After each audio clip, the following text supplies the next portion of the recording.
Hello student, today I will explain the fourth chapter in the Kingdom of Fools from your Moment textbook.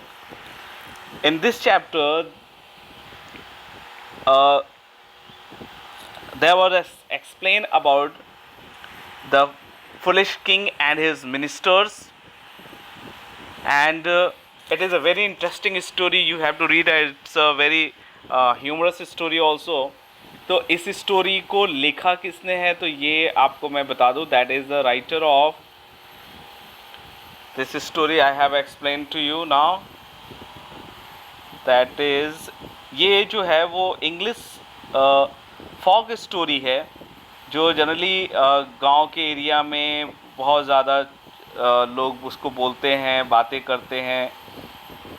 So that is the story is written by now A.K. Ramanujan.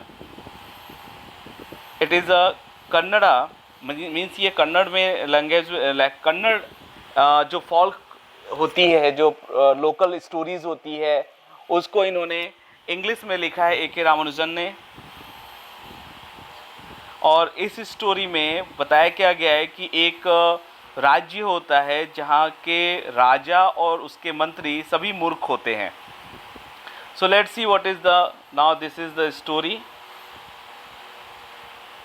Okay.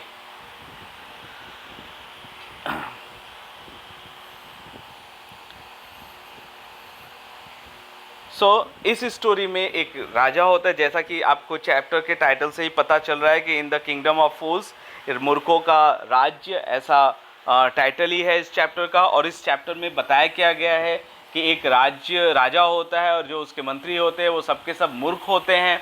उन्होंने क्या कर रखा था, दिन को रात बना रखा था और रात को दिन बना रखा था। इसका मतलब कि वो पूरे दिन सोते रहते थे और पूरी रात वो उठ के काम करते थे, या जो भी एक्टिविटीज़ उनको करनी होती थी वो करते थे। और उन्होंने ये भी रूल्स बना रखा था कि जो भी इस चीज़ का पालन नहीं करेगा उसको मौत की सज़ा दी जाएगी।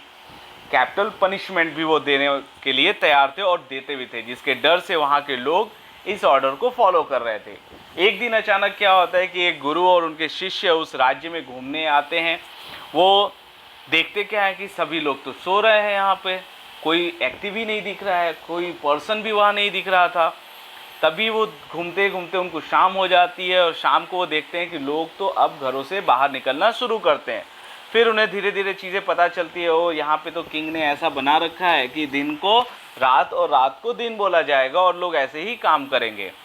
फिर जब वो खरीदने कोई चीज़ जाते थे जनरल स्टोर पे, ग्रॉसरी सेंटर पे, तो वहाँ चीज़ें उनको इतनी सस्ती लगती थी कि दूसरे राज्य में ऐसी सस्ती चीज़ें मिलती ही नहीं थी उनको। तो ये सब चीज़ों को देख के जो वहाँ गुरु आए थे वो उन्होंने डिसाइड किया कि वो यहाँ से चले जाएंगे। लेकिन जो उनके शिष्य थे उन्होंने बोला कि वो यहाँ से मूव नहीं करेंगे, वो इसी प्लेस पर रहेंगे क्योंकि इतना सस्ता खाना उन्हें कहीं भी नहीं मिल सकता। ऐसे में गुरु शिष्यों को छोड़ के चले जाते हैं, लेकिन वो उन्हें वार्न करते हैं कि देखो जहाँ पे सिस्टम मूर्ख, राजा ही मूर्ख हो, वहाँ उस राज्य में नहीं रहना चाहिए। लेकिन शिष्य मानते नहीं हैं और वो वहाँ से गुरु को चले जाते हैं।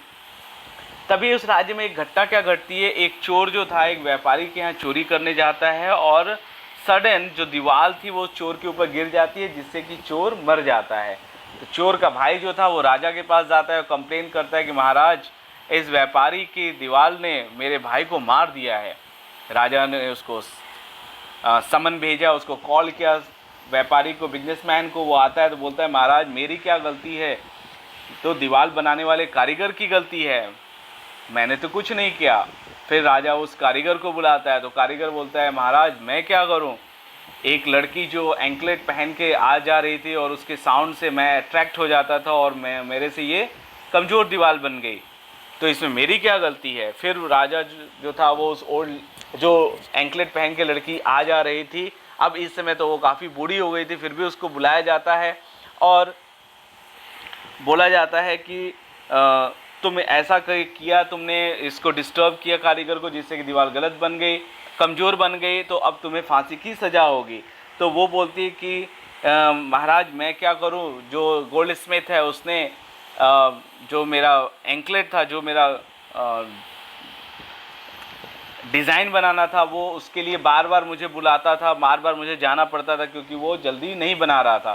तो इसमें मेरी गलती नहीं है, उस गोल्ड स्मिथ की गलती है। अब उस गोल्ड स्मिथ की बात होती है, तो जब गोल्ड स्मिथ को बुलाया जाता है तो वो कहता है कि महाराज मेरी क्या गलती है, मेरे पास तो एक बहुत बड़ा व्यापारी था, उसने मुझे बहुत ज़्यादा पैसे दे रखे थे और बार बार प्रेशर देता था कि पहले मेरा जो भी डिज़ाइनिंग है वो मेरा पहले कंप्लीट करो, बाद में उसका करना। तो मैंने जल्दी जल्दी में ये काम कर दिया, तो मैं क्या करूं। अब वो जो बड़ा व्यापारी था वो इसी व्यापारी का फादर था। अब ऐसे में राजा क्या करते हैं कि जो उसका व्यापारी के फादर थे वो तो मर चुके थे, तो अब राजा डिसाइड करता है कि अब उसकी जगह उसके बेटे को ही फांसी पे लटका दिया जाएगा। लेकिन जैसे वो फांसी के लिए लटकाने के लिए ले जाते हैं तो वो क्या देखते हैं कि ये तो बहुत दुबला पतला है, ये आदमी तो उसमें फिट नहीं आएगा। तब वो लोग क्या करते हैं कि अब फांसी तो देना है क्योंकि राजा ने आदेश दे दिया है, तो वो लोग किसी ऐसे आदमी को सर्च करना शुरू करते हैं जो हेल्दी होता है। तो ऐसे में क्या होता है कि जब राज्य में खोजा जाता है लोगों को, तो उन्हें वो चेले जो गुरु के साथ नहीं गए थे वो उन्हें दिखाई देते हैं। क्यों? क्योंकि ये इतने दिनों तक सस्ते खाना खा खा के एकदम मोटे और तंदुरुस्त हो गए थे। अब उनको लाया जाता है फांसी देने के लिए। जैसे ही लाया जाता है तो राजा जो गुरु शिष्य थे वो सब घबरा जाते हैं कि अब ये क्या हो गया, अब तो गुरु सही बोल रहे थे, हमें भी यहाँ से चले जाना चाहिए था, लेकिन अब हो क्या सकता है, अब तो फंस गए वो। तभी वो मन ही मन गुरु को अपने याद करते हैं और गुरु किसी तरीके से वहाँ आ जाते हैं। फिर गुरु सारी चीज़ों को सुनते हैं, फिर वो चेलों के कान में कुछ बोलते हैं। जब राजा ऐसा देखता है कि वो क्या बोल रहे हैं, तभी तुरंत वो गुरु को बुला के कहता है कि क्या बात है, तुमने क्या बोला। तो गुरु ने बोला कि राजा इस समय बहुत अच्छा समय है, बहुत अच्छा मुहूर्त है, इस समय जो भी मरेगा वो अगले जन्म में इस राज्य का राजा बनेगा। और मैं यही चीज़ें अपने शिष्यों को बता रहा था, इसलिए मैं उनकी जगह फांसी चढ़ने जा रहा हूँ। राजा ये सोचता है, राजा कहता है कि मैं ही राजा हूँ और मेरी जगह कोई दूसरा राजा बन जाएगा। तो फिर वो डिसाइड करता है कि नहीं, तुम लोग नहीं मरोगे, मैं ही फांसी चढ़ूंगा, जिससे कि अगले जन्म में फिर मैं ही राजा बन के यहाँ पे आऊँगा। इस तरीके से